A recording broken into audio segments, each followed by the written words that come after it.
ஆண்டவர் நோக்கி அழுது நம்முடைய ரட்சணியத்தின் சந்தோஷத்தை திரும்பவும் எனக்கு தந்து உற்சாகமான ஆவியினை தாங்கும்படி. பாருங்க, ஒரு மனுஷனை தாங்கிறதுங்கிறது எது தெரியுமா?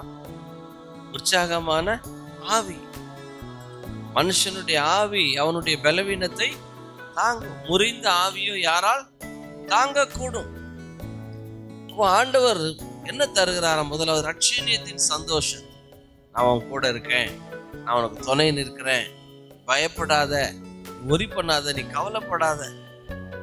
தேவனை போல பட்சமாய் பேசுகிற ஒரு தெய்வம் வேற ஒருத்தருமே கிடையாது. அழகா கூட இருந்து தட்டி கொடுத்து ரொம்ப அழகா எழுந்துரு, நீ போக வேண்டிய தூரம் வெகு தூரம்,